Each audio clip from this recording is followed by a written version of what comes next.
sebelum mengikuti IHT dan juga pemahaman saya setelah mengikuti IHT kurang lebih sampai dengan hari ini.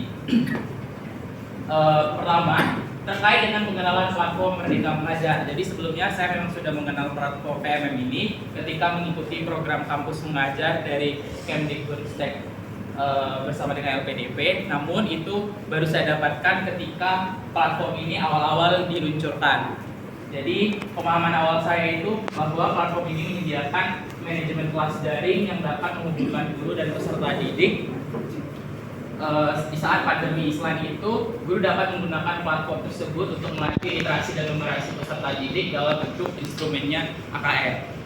Setelah mengikuti program IHT sampai dengan hari ini, saya mengetahui bahwa di dalam PMM ini ternyata banyak sekali informasi-informasi yang bisa digunakan oleh guru. Platform ini ternyata mewadahi guru dan praktik pendidikan Indonesia untuk saling berbagi informasi terkait implementasi kurikulum Merdeka. Nah, sesuai dengan moto dari PMM, yaitu belajar, mengajar, berbagi, berkarya. Guru dapat belajar dari berbagai pelatihan-pelatihan yang tersedia di PMM yang dapat disesuaikan dengan minat atau interestnya melalui berbagai webinar, workshop yang selalu diinformasikan dan dapat diikuti oleh guru. Nah, dari sini ternyata PMM ini juga digunakan untuk meningkatkan kompetensi atau skill dari guru tersebut. Kedua, guru dapat menggunakan PMM untuk kegiatan mengajar karena di PMM sendiri juga telah atau bisa membuat kelas antara guru dan siswa di mana diakses menggunakan akun belajar ID. Kemudian jenis asesmen yang digunakan juga dapat mengarah pada instrumen AKR. Selanjutnya, guru dapat berbagi karya. Jadi guru-guru yang berada di seluruh Indonesia bergabung di dalam PMM tersebut yang telah melakukan aksinya dapat berbagi informasi terkait apa yang telah diimplementasikan dan dibagikan kepada guru-guru lain agar dapat menjadi inspiratif. Dari segi refleksi kurikulum Merdeka, sebelumnya karena kurikulum Merdeka juga menjadi bagian topik dari tugas akhir saya sebelum lulus, jadi sebelumnya saya juga sempat mempelajari kurikulum Merdeka. Ternyata ada beberapa miskonsepsi bagi saya bahwa sebelumnya saya menganggap kalau kurikulum Merdeka itu sama dengan kurikulum K13 yang membedakannya itu hanya cara mengimplementasinya. Nah, sebelum itu saya memahami bahwa di K13 itu kita lebih menekankan pada ranah kognitif berupa tes, dan tes. Nah, sedangkan di dalam kurikulum Merdeka kita mengembalikan esensi dari evaluasi pembelajaran bahwa hasil belajar itu ada ranah kognitif, psikomotor, dan afektif yang seharusnya berkembang seimbang pada peserta didik. Nah, setelah mengikuti IHT sampai hari ini, pengembangan materi dari miskonsep sebelumnya, saya memahami bahwa kurikulum Merdeka merupakan kurikulum yang dirancang untuk ramah anak dan ramah guru. Kurikulum ini dirancang dengan orientasi student centered learning atau pembelajaran berpusat pada peserta didik. Walaupun pembelajaran berpusat pada peserta didik, di sini guru juga perannya sebagai fasilitator untuk memfasilitasi siswa yang memiliki keragaman. Kemudian kurikulum Merdeka juga merupakan kurikulum yang fleksibel dan dinamis yang dapat disesuaikan oleh guru terhadap karakteristik, kebutuhan siswa, perkembangan siswa, kondisi sekolah, dan SDM dari sekolah tersebut. Lalu, guru secara merdeka dapat mendesain pembelajaran yang akan dilakukannya dengan diberikan dasar-dasar pengembangan kompetensi dari pemerintah dalam bentuk capaian pembelajaran atau CP. Kurikulum ini berbeda dengan kurikulum sebelumnya yang harus selesai tiap berakhirnya tahun ajaran baru. Sedangkan pada kurikulum ini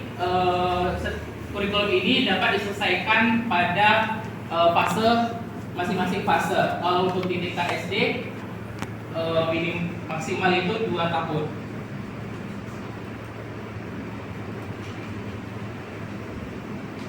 Dari sisi pembelajaran dan asesmen, pemahaman sebelumnya yaitu asesmen merupakan bagian dari kegiatan pembelajaran. Jadi asesmen dapat dirancang saat sedang menyusun perencanaan pembelajaran. Jadi sebelumnya pemahaman terkait keterlibatan antara asesmen dan pembelajaran itu bagi saya masih umum. Dengan mengikuti IHT ini adanya penambahan informasi bagi saya bahwa asesmen itu tidak hanya sebagai bagian dari pembelajaran, tetapi asesmen itu dapat dilakukan sebelum pembelajaran, saat pembelajaran atau proses pembelajaran, dan sesudah pembelajaran. Nah, di dalam implementasi kurikulum Merdeka, asesmen yang direkomendasikan untuk dilaksanakan yaitu asesmen formatif dan asesmen sumatif. Kemudian dari pemahaman capaian pembelajaran. Nah, sebelumnya seperti yang saya sampaikan, karena sebelumnya saya tugas akhirnya juga berkaitan dengan kurikulum Merdeka. Jadi sebelumnya saya memahami bahwa CP itu adalah istilah yang dipadankan dengan KI dan KD. Itu pemahaman dasar saya. Setelah mengikuti bahwa CP itu kurang tepat dipadankan dengan KI dan KD, walaupun beberapa sumber ada yang menggunakan analogi tersebut untuk memudahkan pemahaman. Nah, CP merupakan sekumpulan kompetensi-kompetensi yang perlu dicapai oleh peserta didik pada suatu mata pelajaran di suatu fase pembelajaran. Fase pembelajaran dalam capaian pembelajaran dapat berlangsung 1-3 tahun. Namun khusus untuk fase tingkatan SD, yaitu setiap fase membutuhkan waktu 2 tahun untuk diselesaikan. Kemudian terkait hal-hal yang belum saya pahami sampai hari ini ya, masih ada keliruan dan kebingungan, yaitu untuk memetakan tujuan pembelajaran menjadi KKDP yang seperti semalam ketika dipresentasikan itu, sampai hari ini saya masih mencoba untuk memahaminya lebih lanjut. Kemudian terkait rencana tindak lanjut yang akan dilakukan untuk memahami lebih lanjut. Yang pertama, saya berusaha untuk berdiskusi ya dengan beberapa guru-guru yang sudah melakukan praktik kurikulum Merdeka di sekolah ini pada tahun ajaran sebelumnya. Waktunya fleksibel, menyesuaikan, dan teknik yang digunakan yaitu kalau bisa face to face, berbicara secara langsung. Kemudian dapat mengikuti webinar berkaitan topik yang belum saya pahami apabila memungkinkan dan jadwalnya tidak bentrok. Nah, waktunya fleksibel, bisa via Zoom atau YouTube. Kemudian kalau misalkan di bagian kedua tidak bisa mengikuti webinar, maka tindak lanjut yang saya gunakan adalah menonton ulang atau rewatch tayangan kanal YouTube Kemdikbud atau sejenisnya yang pernah mengadakan webinar terkait implementasi kurikulum Merdeka. Yang ini dapat saya laksanakan sebelum dimulainya tahun ajaran baru melalui kanal YouTube. Lalu yang terakhir, kalau misalnya memang saya belum paham, saya akan berdiskusi dengan dosen pembimbing saya di kampus yang kebetulan beliau merupakan fasilitator sekolah penggerak dari daerah provinsi Kepulauan Riau. Siapa? Bisa menggunakan Telegram. Siapa? Ibu Nureka Kusuma Indrasti sama Ibu Nevrika. Sekian yang dapat saya sampaikan.